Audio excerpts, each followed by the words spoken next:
I want to take a real quick couple minutes to just talk about what electricity is, how it flows through a circuit, why we're building things the way we are.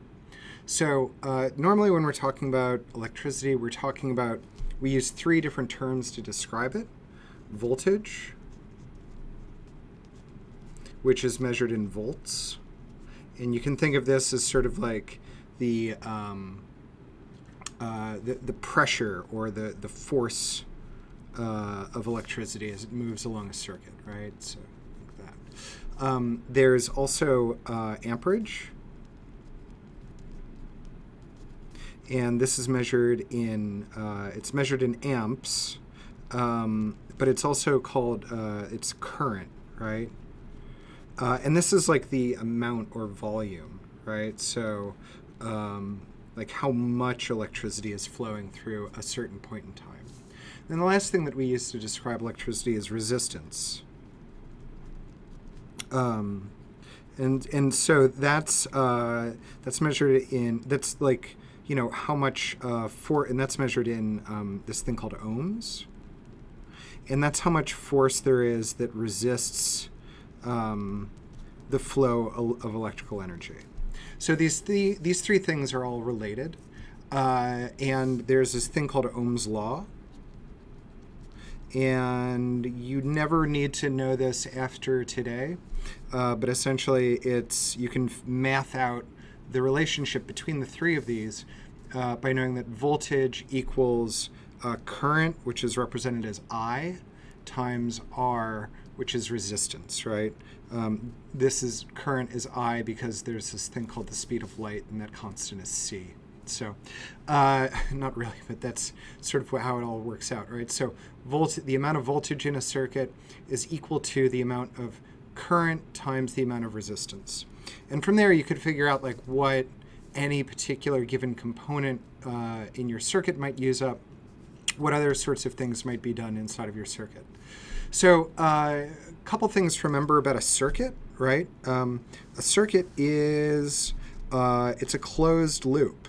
And it's a closed loop of electrical energy that has a couple things. It's got a load, which is something that uses the energy inside of the circuit. There's a power supply. And because it's a closed circuit or a loop, there's also going to be something that goes back to our power supply, right? To the place where there's power being provided. And so that's going to be usually called ground, right? So a really simple circuit might look something like this. So here we've got like a 9-volt battery. This is our power supply. And that's usually represented by plus. And then our ground is typically represented by a minus sign. And then a load would be anything that used up the energy inside of here, right? So if we had like, for example, like maybe like a small lamp,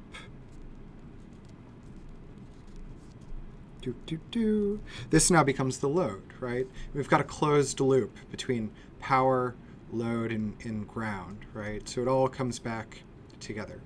And a couple other things that we want to remember about this is that, inside of a circuit, all the voltage gets used up.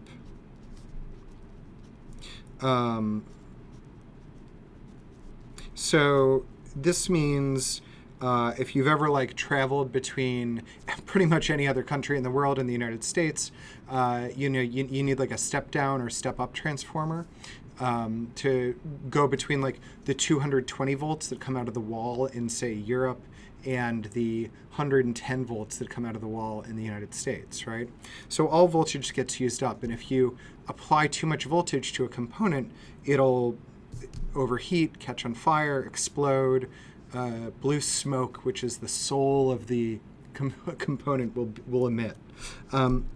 So all voltage gets used up. The other thing is electricity will flow in the path of least resistance, right? So that means if you've got two choices and one has more resistance than the other, if you have, like, say, two different resistors, then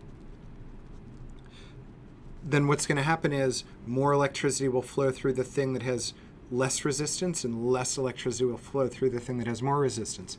It's kind of like how a dimmer works, right? So if you have a really big resistor on one side and a smaller resistor on the other, the smaller resistor will use less electrical energy, and whatever's on the other side will get more, right?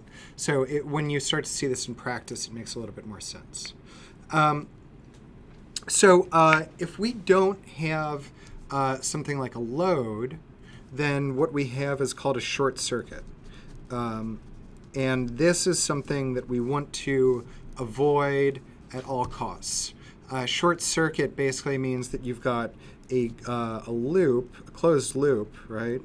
But there's not enough resistance to actually do any work. There's no load in there of any significant thing. And what happens is, because all the voltage gets used up, there's like very, very little resistance in, say, like a bare wire, right?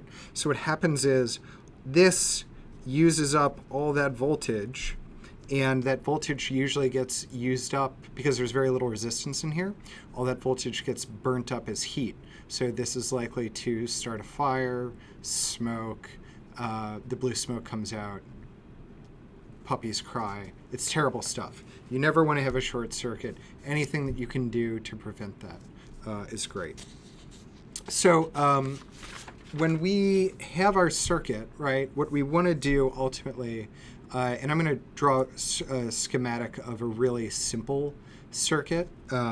So what I was just drawing wasn't really a schematic. It was more of like a sample sort of thing, like more of an illustration.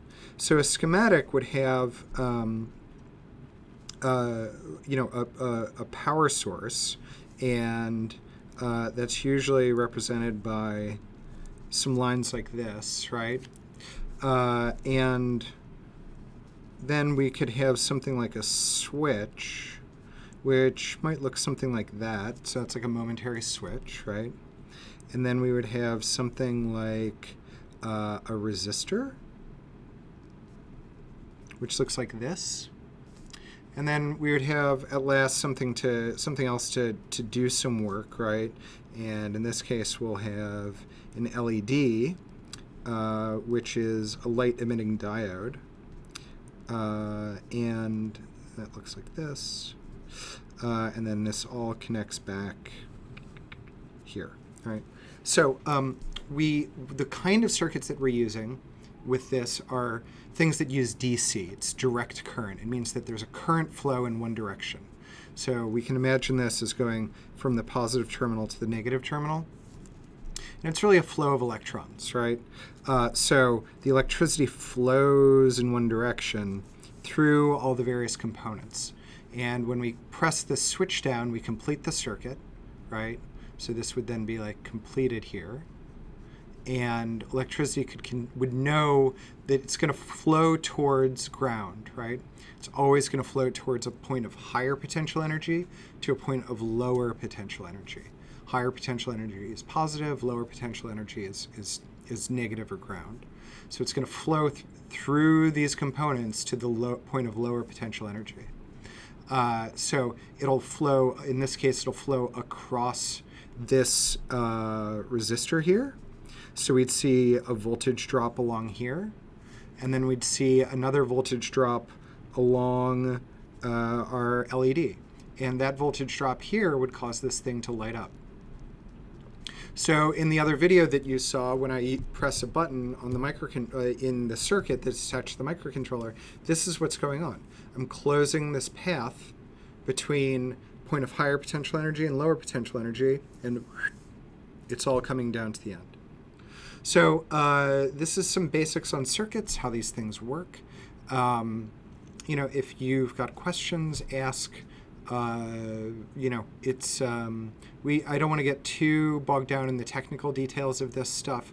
I'm more interested in seeing you all use really fun applications of it. But it's going to be fun working with these things, right? And so, like, here's Emily, the electron, waving goodbye to you, saying, "Hope you enjoy this. We'll see you soon."